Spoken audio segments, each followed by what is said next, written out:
Crap, I forgot my theme song. Just imagine it was going ba ba ba. I gotta get better at this.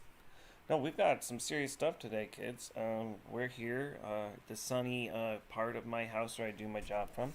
I'm doing my job. Got to a really menial part. Daughter's asleep, son's reading. I'm like, I can do my work, and we're gonna try something new. We're gonna cover some of the latest real news articles that aren't made up, filled with real facts that you can count on and trust. That you've ever seen, that I've ever heard, and we're gonna do that all in this live environment. Sort of a new thing for me, but not new for YouTube.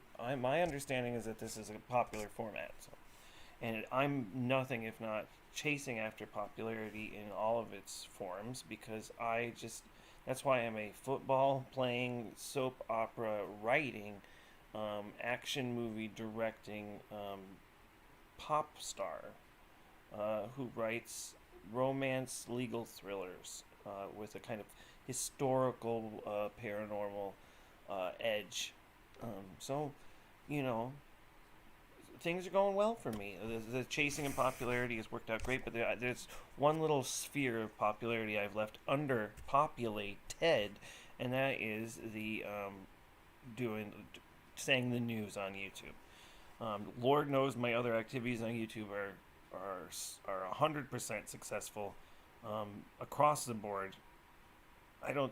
Do, does any other channel even have 45 subscribers? And I did that in 2 months and at this point 3 days. Um, I don't know that it's the highest. I think there's. I think I saw one that had like 47 or something like that, but they might have, they might have, and I think theirs are all bots. Mine are real. I've been hearing people tell me that all my life, mine are real, and now I get to say it, so it's a privilege for me.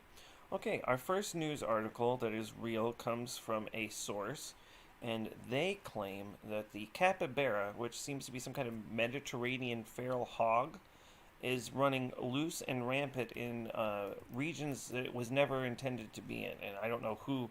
The wording of this article is strange. I don't know who is intending capybaras to be anywhere. It kind of presupposes a personalized view of the universe and the existence of animals that I don't agree with. So right away, I was feeling conflicted about engaging further with this, and I don't want to platform something that advocates a worldview that I disagree with. And I feel like this kind of backed me into a corner. It kind of painted me into a corner where I had no choice but to, I had to make a tough decision. And my decision was, you know, if the side effect of bringing light to this misinformation and these lies that I was reading about is that I brought a little more attention to their source, then I'm sorry. It's like we had to tell a bunch of 18 to 25-year-old American boys all about Hitler so they can go over there and stab him to death or whatever happened. So it's a necessary evil. That's a phrase I've been necessary evil has been running through my head a lot. But so we're going to partially platform these people so we can get this straight. The capybara, as you well know, is a type of Mediterranean feral hog. This article is claiming that they were intended to be in places, and now they're in places they're not intended to be in. This is an oversimplification. That is not how invasive species works. It isn't because they weren't intended to be there. It shows a complete lack of awareness of the basics of the theory of evolution, which is fine. But you're writing about animals as a job. My job is clicking a bunch of crap, which is what I'm doing. And if I just clicked whatever random crap I wanted, I wouldn't have a job for very long. Because clicking random crap isn't my job. Clicking the right stuff to count as work is my job. The same thing, reporting on animals is your job. You can't just say whatever about them. It doesn't constitute reporting. The idea that somebody was intending capybaras to live in some places but not others. And some would say it's a matter of opinion, but it's, how far are you willing to take that? Are you willing to tell me that the idea that I have lungs is a matter of opinion because you believe that we all have iPhones in our guts? I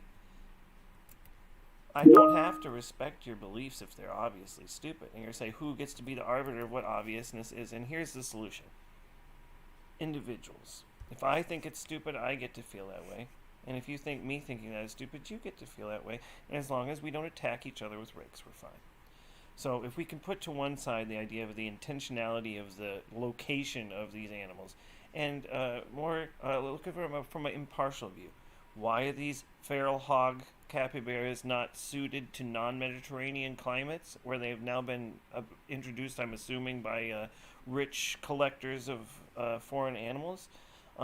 It is not because they aren't intended to be there.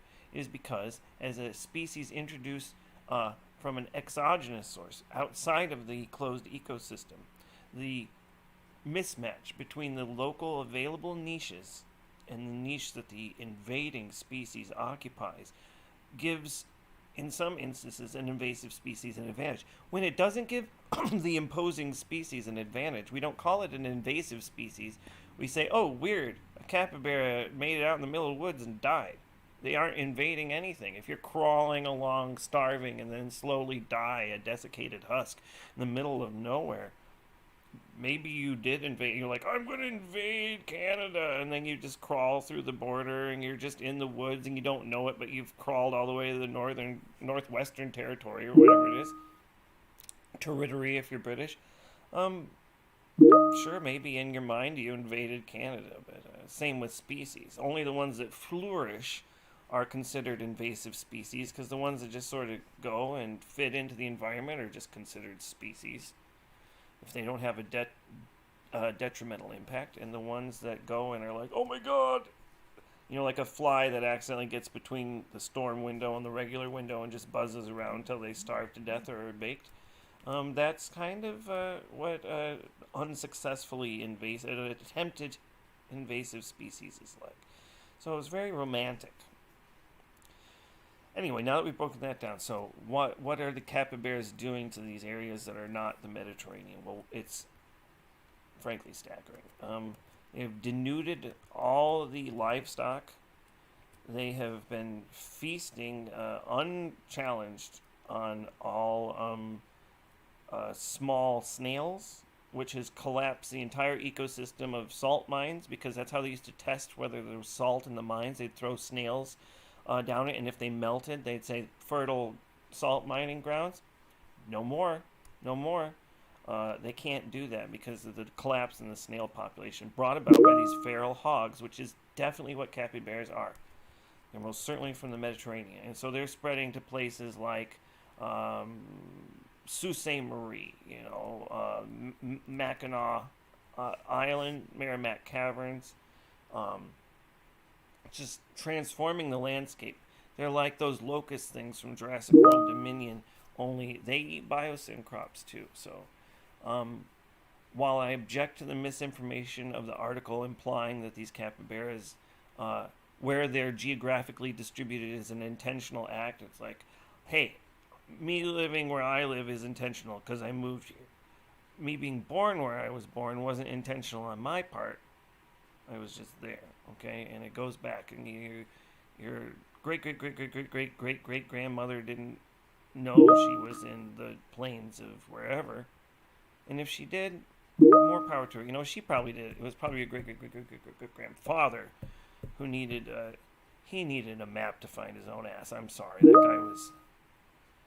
He could bang rocks together like the best of them, but he was a jerk. Anyway, the next article that we have comes to us from another publication, a fine one, and it is involving the large number of sparrows that were recently sighted in one spot. Now I'm not talking like 50 or 100 or even 1,000 sparrows. I'm talking about a shocking number of birds. The ornithologists were saying that this was the largest gathering of non-corvid avian species in one North American location since records have been kept. To put that in perspective, gatherings of over 250,000 seabirds are not remotely uncommon, and 4 times since the 70s alone have been recorded, documented, and verified avian gatherings of over 1.5 million. Now, of one monospecies, there have been sort of hesitate to say gatherings, but there have been crowded avian ecosystems, let's say, with many species. That doesn't count. Right out the window. So what we're seeing here with the sparrow convention, is what the ornithologists are calling it, is unprecedented in the modern history of the study of these amazing creatures. And to sort of put in perspective what an event like that is like, the closest I ever came, and I always said non-corvid species because there have been larger sightings of crows, and it was not the record-setting one, but a really big one. When I was a kid, I had a paper route, and there was this clearing, and I was going on, and I heard this crazy sound this whole time, this din. I know that word gets bandied about by literary types, but this really was a din, and it was apparent as I got closer. It was coming from this forest, and it was just a swarm. It was like looked like flies were buzzing all over these evergreen trees, but flies so big that you could. And it was crows, and they were. I don't know if it was a rutting thing, if they were breed fighting, but there was crows that kept flying. It was like a circle on the ground, and the trees were just full, and there were birds just going at each other, fighting in the circle, and they fly up, and new ones would fly down. And it was the craziest thing I ever saw. And so to think that something like that, but on a much greater scale, is going on for these sparrows. I don't remember if that was in Ames, Iowa, or something, Nebraska, Hemingford Home, something like that. But it was an incredible. The news article was really good. The lady at the local retirement home knitted this quilt to commemorate the sparrow gathering. So it was really it meant a lot to the community, and it means a lot to me to be able to share this news with you. Okay, we're going to do one more news article before the end of the day. And this one is kind of a treat. This one is, it's close to my heart because you know how I like dinosaurs. And I guess that last one was about dinosaurs, so we were talking about sparrows. But this one's a little different. This one is literally about a real, actual, what do they call them, non-avian dinosaur. And it's... The reason I think it's special is because it isn't like that Jurassic World movie just came out and we all know, yeah, dinosaurs, they come and eat people. But they actually, and this is what the article stated, and I thought was so interesting, they actually didn't eat people. They probably would, but it turns out dinosaurs and people, they only coexisted for such a short period of time and in very different places that it was, how did the article, exceedingly unlikely, despite being possible that many humans and dinosaurs ever interacted. Obviously, there would have had to have been some because we did share the planet. It says not long in like a geological scale, but in terms of human lives, it was long enough for the entirety of the rise and fall of the Western and Eastern Roman Empire to happen 3 times, which sounds insane. That's thousands of years, but in geological terms, it's almost nothing. So I thought that was interesting. It's saying probably you can count on a classroom, a lecture hall of students at an intro class at a big university's hands and feet, the number of times that dinosaurs and humans actually interacted, which was funny because, in those old movies, they always act like, dinosaurs and humans lived together for millennia, centuries, grew up together. And really it was a lot less. If it was a Venn diagram, the overlap would be a lot less. So I thought that was one of the most fascinating pieces of news I had seen in 14, 15 weeks. The dinosaur news comes by pretty quickly. They discover over 20,000 species a year. Most of those are just babies. They find a lot of baby dinosaurs. And what I think is depressing is how much more impressive the big, adult dinosaurs are. But perfectly intact dinosaur eggs with tiny dinosaur fetuses in them seem to be the norm for fossils, whereas fragments of adult dinosaur skeletons that are incomplete, while the gold standard for what every paleontologist wants to find, tend to be much more the norm, which is a bummer because And the problem is that and this was another article. I'm going on, but you got me. I like the dinosaurs, as you can tell. Another problem that I really have with these guys is that not enough. It used to be that rich people would buy up all the dinosaur bones and help the scientists um, by having all the bones and keeping them safe. But I guess the problem is this: the black market about dinosaur fossils is really dying down, and not enough rich people are buying them up. So scientists are like, this is going to be too much work. We have too much material to study. We need to sell off some of these bones, get them out of circulation. There's been too many, like I said, 20,000 dinosaur species a year. That's too much. It's too much to keep up with. They're just a bunch of stupid baby dinosaurs. And they're stupid little eggs. We get it. You aren't mammals. It's what it. We need those rich people to get back in the business. They're all obsessed with space now, and they could give less of a crap about dinosaurs. They want to get out to that Virgo supercluster. You need to cluster together and stop acting like such total Virgos. Stop wetting your pants over your Star Wars pajamas and buy up these dinosaur bones. And what few fragmentary adult bone incomplete skeleton bits there are, please buy them up. The scientists are just overwhelmed with how almost none of the fossils are going to rich people, and it's ruining the entire field. They need that bought up so they have no access to study, so that the only people who benefit from potentially unknown species are these rich a-holes. Like, please, you're ruining. Obviously, it's very important to me. And it's important to a lot of people, too. You want to look little Timmy in the eye and say, I'm sorry, but you can see this skeleton here in the museum because some rich a-hole didn't buy it and hide it in his weird, sex dungeon? Maybe you can live with that on your conscience, but I can't, so I don't know. Anyway, I got stuff to do, and I bet you do, too. And if you don't, that would explain why you've been watching this, but find something to do. Learn an instrument. There's no excuse. You can get a tunable, playable ukulele for $30, or start drawing. It doesn't matter if you suck at it. It's for you, guys. Do something for you. If you're letting how other people will take it affect you and stop you from even starting, the terrorists have already won. I don't want that. So do something. It's fun. Find something. If you try something and it's not remotely fun, that isn't it. Find like smushing bugs with your elbow. If you like that, you're sick.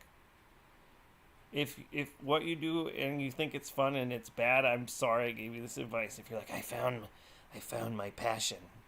It's catching dogs and seeing how long they'll beg me to let them go. It's like, okay, whoa. My lawyer is advising me to never urge people to follow their dreams again. Follow sanctioned dreams. Follow them slowly with great caution and awareness of how your actions impact others. And if you do that, you should be okay. Also, regular health screenings. Farewell. Good day. I respect you. I appreciate you. I have a little difficulty. I respect and appreciate you, but it's tough for me to be around you right now after what happened at Margaret's. It isn't about what you spilled. It's about the way you acted when we cleaned it up. And, accidents happen, but the way you were talking was no accident. And I think you know that. I think you knew it at the time. And I think that sort of fake eye contact, but it was like pupil contact. Certainly we weren't touching eyeballs to each other, but the way that when I looked at you, I saw a human head with eyeball-shaped objects that were oriented toward me. I did not see a person staring back. And that place that you go to in those moments, that's what everyone was reacting to, not that you spilled on Grandma Jessup. Of course, mistakes happen. It's weird how it seemed to get completely on her, even though the thing you tripped over was I don't want to rehash that part. That part we can get past. It's the glee you seem to take in the harm that you accidentally do repeatedly. That is, when you see people cutting ties, it's not because of the tea. God, I think I probably should have. I'm next on the list. If you can't, if I don't see some more humanity there next time that we speak, if I don't feel like I've been hurt by sociopaths before, and family or no, you know, have a lovely day. Do your laundry, change your clothes, deodorant, all that.